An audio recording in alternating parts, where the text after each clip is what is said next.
La ganancia, ¿dónde se concreta? En la venta. En el mercado. En la venta, tiene que haber mercado, chicos. Y las políticas neoliberales lo que hicieron fue destruir mercado, porque concentraron la riqueza y dejaron miles de millones afuera del consumo. Entonces, lo que va a empezar a pasar en el sistema mundial es que va a haber cada vez más crisis, pero una crisis nueva, una crisis similar a la que fue en los años 30. Va a haber un enorme potencial productivo, una sobreacumulación de capacidad productiva, pero falta el mercado. ¿Y cómo se trataron de resolver esos temas si falta el mercado? Porque en otras épocas del capitalismo la falta de mercado hacía que se exportaran las cosas, pero ahora el mundo es un mercado. Entonces empezó a haber un gran desarrollo ¿de qué? De instrumentos financieros que hacían que la gente, aunque no tuviera recursos, gaste endeudándose. Por eso saltaron al máximo durante este siglo las tarjetas de crédito. Antes era desconocido eso. ¿Qué permite la tarjeta de crédito? Es decir, comprar en cuotas, comprar hacia adelante, algo que uno no tiene capacidad productiva ahora, ¿no?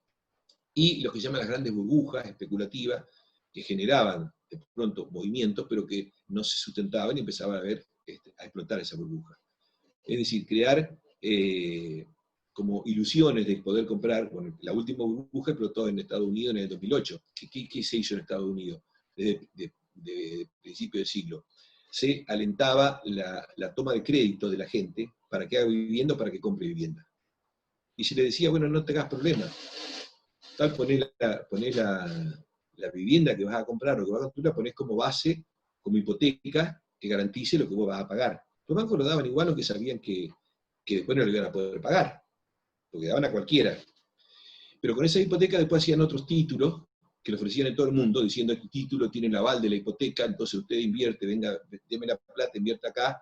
Entonces inundaron de títulos que eran títulos basura, se dice títulos tóxicos, ¿no es cierto? Pero se enriquecieron los bancos, pero llegó un momento en que los que tomaron ese crédito inicialmente para construir, no teníamos plata para pagar la hipoteca. Y los bancos, cuando empezaron a ejecutar, el mercado no podía, todos querían vender. Entonces hubo una crisis enorme en el mundo a partir del 2008-2009 que repercutió en el planeta acá también, ¿no es cierto? ¿Y qué es lo que estaba poniendo de manifiesto esta crisis? Que lo que faltaba en el fondo era que no hay un mercado a donde dirigir el gran potencial productivo que podría dar un nuevo crecimiento. Entonces la globalización fue muy exitosa, pero llegó a un punto en que tiene problemas. ¿Cómo crecer de nuevo si no hay mercado? ¿Y cuál era el otro problema que generó el capitalismo? Que era de tal magnitud la actividad productiva que estamos destruyendo el planeta y estamos empezando a hacer cada vez más escasos recursos que son esenciales para la vida. Entonces, ¿y esto por qué? ¿Qué tiene que ver con el capitalismo? El capitalismo no le preocuparía demasiado, pero ¿cuál es el tema? Es que si una parte de la población mundial que está fuera del consumo, si quisiera hacer una política como en los años 30, decir, bueno, vamos a hacer políticas keynesianas, vamos a darle capacidad productiva, capacidad de consumo, y ahí tenemos mercado. Y esos mercados nos van a permitir colocar mayor producción. Pero si hoy se potenciara el consumo capitalista tal cual es, ¿no es cierto?, el hiperconsumismo, incorporando 1.000 millones de los 4.000 que están afuera, 1.000 millones más al consumo, no alcanza ni con 2, ni con 3, ni con 4 planetas. Entonces, hoy el capitalismo tiene ese problema. Entonces, las crisis son crisis que ponen digamos, sobre el tapete la cuestión de que falta el mercado. Y cuando falta el mercado, hay una lucha despiadada. Y hay una gran potencia que ha venido creciendo desde fines del siglo pasado hasta hoy, que es ¿quién? La República Popular China, que ha desarrollado capacidad tecnológica y que está afectando la competitividad de otros países, fundamentalmente de aquí en Estados Unidos. Entonces, en Estados Unidos hay sectores que dicen, no, nosotros, la globalización no nos está beneficiando, vamos a hacer proteccionismo. Vamos a recomponer todo lo que se destruyó, porque cuando se hace la globalización, muchos países llevan, las empresas de los países centrales llevan su producción a países periféricos, pero eso genera crisis en esas sociedades. Entonces hoy hay una gran disputa, ¿no es cierto? Disputa comercial, y sobre eso, y una gran crisis de base, porque la acumulación de capitales financieros, especulativos, lo que se llama la gran liquidez de capitales, es decir, fondos que tienen inversiones por cifras fabulosas y que ganan sin mover un dedo, ¿no es cierto? Porque ganan el interés que les da. Pero ya la economía real no garantiza nada porque no puede dar tanto interés si no hay crecimiento. Entonces, hoy existe este problema, hay una crisis de fondo muy, muy grave desde el punto de vista del capitalismo. Por lo tanto, ya estábamos en crisis, lo que pasa es que no se ha desatado abiertamente nuevo, pero quizás el hecho de declarar una pandemia esté acelerando el proceso, ¿no? El proceso de crisis. Y está afectando, obviamente, si se, en cierta manera, porque no se frena del todo el intercambio, en cierta manera se ponen trabas al intercambio, y bueno, todas las actividades que estaban armadas para producir un bien final en varios países, y se ven como limitadas o perjudicadas, ¿no es cierto? O sea, estamos en una etapa de transición, que puede tomar muchos rumbos, ¿no es cierto? Ahora, lo que sí es insostenible, como veníamos hasta ahora, la declaración de esto que yo les digo, la farsa de la pandemia, porque realmente es una farsa, agrava los problemas, agrava todos los problemas. Fundamentalmente, los problemas que tienen la mayor cantidad de gente que son los que estaban viviendo en marginalidad, pobreza, situación de precariedad, etcétera, porque prácticamente son arrojados a una situación donde no pueden tener ni siquiera ingresos para comer, ¿no? Entonces, esto sí va a generar problemas. Que cómo vamos a salir depende tanto de la presión de las sociedades como de la orientación que le den los gobiernos a sus políticas. ¿Mm? Me fui demasiado extenso, Nelson.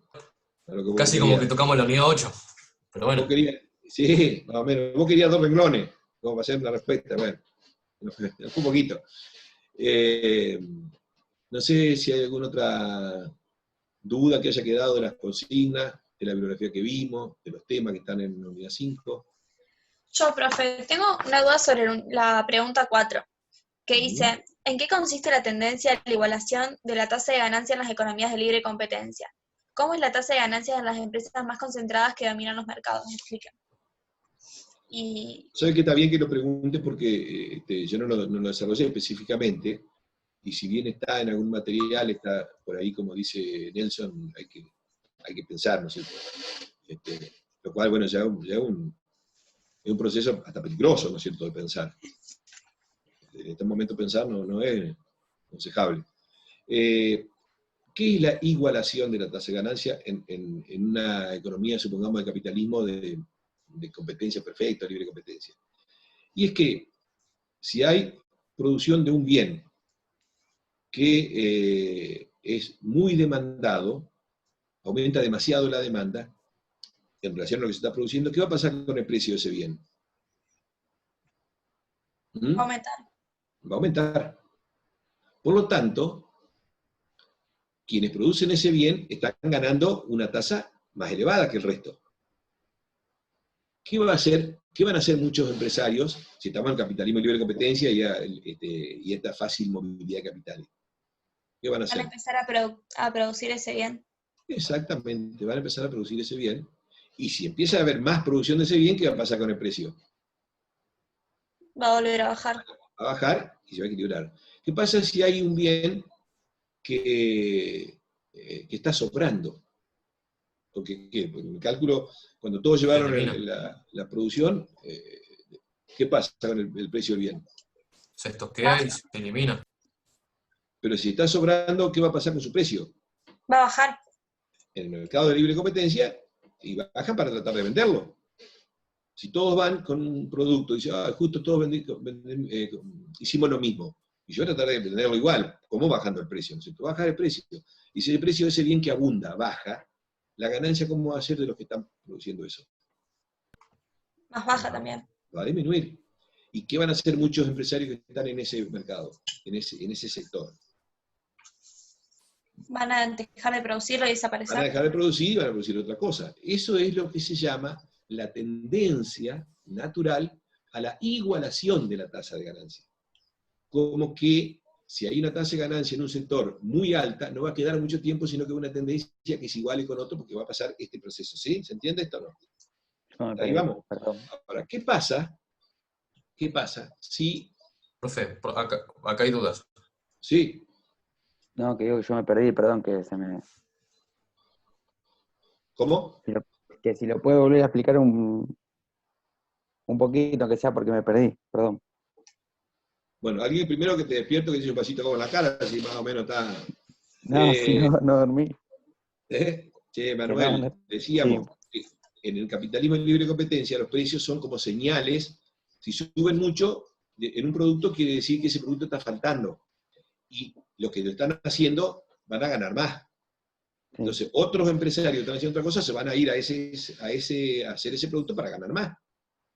Entonces, si son más empresarios que producen eso, va a haber más producción de eso y el precio va a disminuir. Entonces, la ganancia ya no va a ser tanta. Por el contrario, hay un producto que está abundando demasiado, el precio baja, porque son muchos los que ofrecen y pocos los que lo quieren. El precio baja. Si el precio baja, va a haber menos ganancia. Entonces va a haber muchos empresarios que estaban haciendo eso y van a decir, no, yo me voy a otro lado.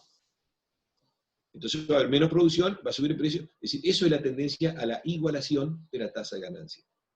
No es que todos sean iguales, pero que hay una tendencia que los que ganan más de pronto son los que tienen más competencia, van a tener que bajar los precios y la ganancia va a bajar.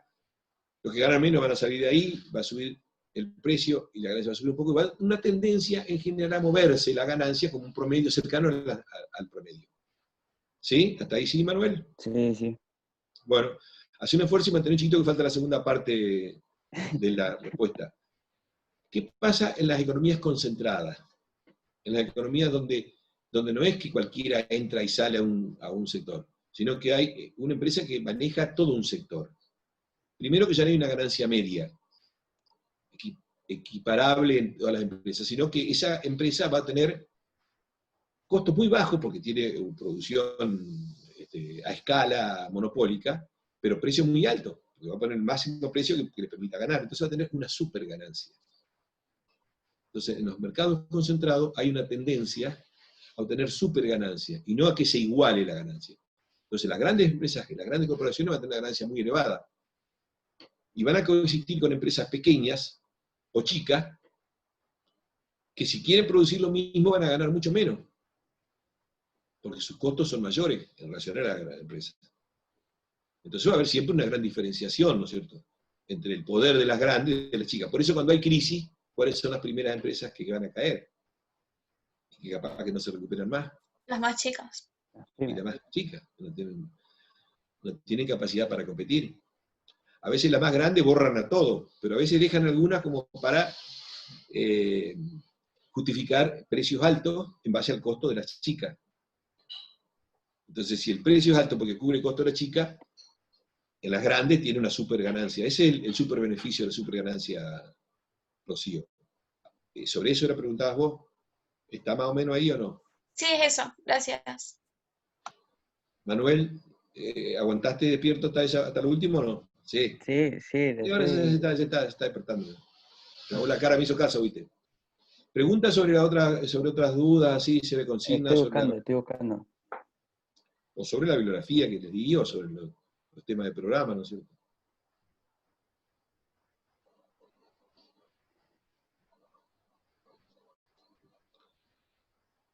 Parece que el resto es muy siestero, che.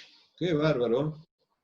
Después empiezan a pedir, ay, que no podemos, que qué sé yo, y si no aprovechan estos encuentros para... ¿No hay noticias del parcial? Nos falta todavía. Por lo menos un par de días. Y sí, porque no terminaban nunca. Si nada más que para bajarlo desde mi correo y abrirlo, tuve hasta la noche el sábado. Además, una pobre compañera de ustedes que perdió el archivo cuando me lo iba a mandar, así que tuve que estar hasta las 2:30 dándole un nuevo lapso, ¿no? Así que se me todo. Con respecto a las 5, que dice qué elementos explican el inicio del proceso de exportación de capitales desde los países centrales hacia la periferia. Ajá. Creo que estaban hablando un poco de eso hoy. Exactamente, a ver qué... Que surgen las empresas transnacionales y que van a buscar poner el foco en los países periféricos que tengan como mercado rentable la producción y a los países centrales. ¿Puede ser por ahí? Se nota que estabas despierto, entre dormido, digamos, pero cazaste algo.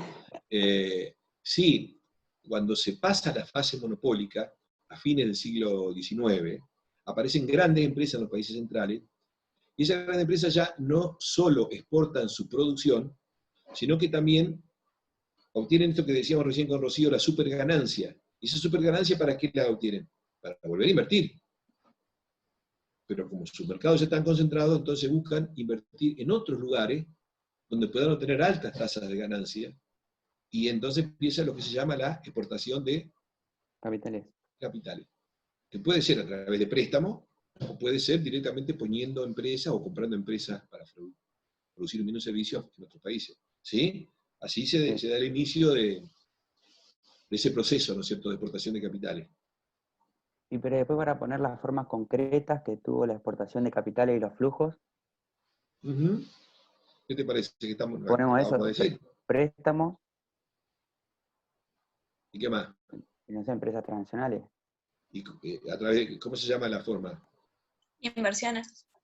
Inversión directa. O sucursales puede ser Una son también. inversiones financieras. Una son inversiones financieras o capital de préstamo. Lo otro se le llama inversión directa o capital de riesgo, es decir, donde no es que yo presto, me devuelven el capital y un interés, sino que invierto y recupero lo que gano.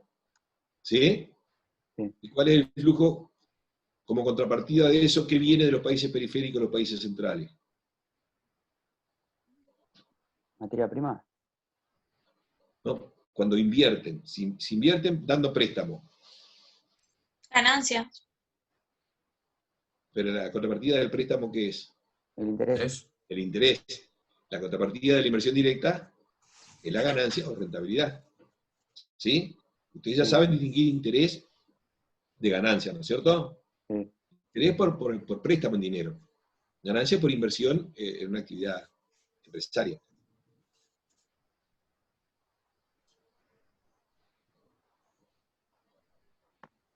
Yo mencioné la sucursalización de las empresas. ¿También es válido para ese proceso? Sucursalización. Sí, o sea, una empresa que, por ejemplo, pone McDonald's, que creció mucho en un capital, pero después se globalizó para todos lados para seguir aumentando su capital. ¿Es Sí, válido también? hay muchos formatos de invertir de una empresa. Una empresa puede invertir porque llega y abre una sucursal en otro país. O puede ir y comprar empresas que ya están funcionando en ese otro país. O puede trabajar con el sistema de royalty o regalías, o sea, va a una empresa y le dice a una empresa de otro país, yo te doy la fórmula para hacer esto, y me pagás un tanto por ciento de todo lo que vendás de eso. O sea, hay muchas modalidades. O el caso concreto de empresas que ponen cadenas, ¿sí?, de sucursales, pero no ponen con la plata propia, sino que cada uno que quiere invertir, un pequeño empresario, dice, bueno, yo pongo una sucursal de esto y tengo que pagar una regalía. Pues de todas las ventas que hago, no sé, un 30% automáticamente va a la empresa que me da el nombre. Entonces yo compito con que tengo un nombre ya conocido, pero tengo que pagar eso. Son distintas formas de esa expansión que tiene una empresa transnacional de afuera. También puede darse ese formato de una empresa grande de un país hacia el interior, por ejemplo, también, ¿no es cierto? ¿Mm?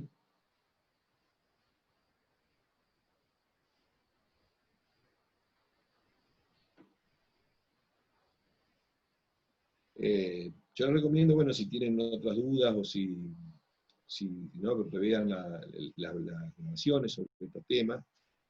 Y bueno, y si ahora se les ocurre, quedamos abiertos para cuando ustedes se les plantee un problema, una duda, me escriben al mail o lo ponen en el Facebook y lo conversamos, ¿no es cierto? ¿Mm? Bueno, O sea que tienen Dale. hasta mañana a la noche para trabajar. Me extraña, digamos, que de lo que se quedaron durmiendo la siesta, che. siempre estamos los mismos. Tendría que aprovechar. Son instancias Yo me de dormí la siesta antes de la clase. No, sí, ya gracias, no estamos, sí, seguro. Bueno, chicos, ¿no hay más preguntas? No, Entonces quedamos así, si tienen algo, me escriben, mandan un mail o lo ponen en el Facebook. Dale. Dale. Y después ya siguen, después de presentar eso, siguen con la unidad 6. O sea, acá tenemos una maratón No paramos. Ahora lo hacemos más al trotecito, ¿no es cierto? Porque el replanteo del cronograma lo hacemos más al trote. Porque decimos, bueno, la semana de que vamos a tener un parcial, esa semana la dedicamos al parcial, después seguimos, nos hace un poco más largo, pero hace mucho más, me parece mejor con tiempo de procesamiento y de reflexión de los temas, ¿no es cierto? Le pregunto también por los parciales. Sí, ¿Podríamos tener más símil parciales nosotros? sí, imparciales. Puede ser, podría ser. Pero se van a enseñar. Pero bueno, puede ser, qué sé yo. Símil que le pase. Lo que pasa es que, está bien, ahora tiene que centrarse para en practicar la, este la unidad 5 Ah. y hacer la 6. Después, empezamos con el primer punto de la 7 y ahí hacemos un corte para hacer el parcial de la unidad 4. Sí. Sí, puede darle un símil. Pero lo podemos usar Ah, para bueno. estudiar, profe. O sea, ¿Cómo? sirve para hacer. Practicar. Lo podemos usar para practicar una vez que terminamos de estudiar. A mí por lo menos me sirvió el de la unidad 1 y 2. No, por eso me pareció que también está muy inteligente la propuesta, el aporte del amigo. ¿Mm? O sea, las neuronas no las tiran, pero las usan justo en los momentos adecuados. Sí, no, en todo caso, espero acordarme, pero si no me hacen acordar ustedes, en los próximos días te preparo un semiparcial. Si no, usted dígame, cuando arranquemos la unidad 7, ¿me avisan? ¿O cuando arranquemos la unidad 6, me avisan? Cuando arranquemos la 7.1, Ajá. me avisan. Listo. Y yo les mando el símil. La semana siguiente tienen toda la semana para prepararse para hacer la unidad 4. Y vamos a tener encuentro y consulta, como siempre también. Y de la unidad 4 podríamos tener un símil parcial también. Claro lo que le estoy diciendo. Ah, Está reforzando ella, ¿viste? Ya hay una presión, ¿viste? De medio, hasta que aparezca un patobica por acá, grande en la pantalla, y mi mamá te conviene pasarle un símil, que si no, entonces para empezar así. Por eso digo, lo que estamos arreglando con Nelson es que me va a acordar, cuando empecemos a las 7, que van a faltar 15 días, que le mande el símil de parcial 4. ¿Sí? pero si tenemos, el segundo parcial no es el 19 de ahora. Nosotros tenemos esta semana la unidad 6, para ver, que ya está subida desde ayer. ¿Sí? La unidad 6. La semana que viene empezamos el punto 7.1. 7.1, 7.1.2, no sé, no me acuerdo. ¿Sí? Y la otra semana, a fin de la otra semana, tienen el segundo parcial. Sí, está Entonces, bien. recién el lunes le va a faltar casi 2 semanas. Ahí él me avisa y yo le mando el símil. ¿Te alcanza con 15 días? Sí, ¿Pero sí, un está año, bien. un año y medio? ¿Te parece bien? Bueno, quedamos así entonces, chicos. Dale. Dale, gracias. Chao. Saludos, nos vemos. Chao.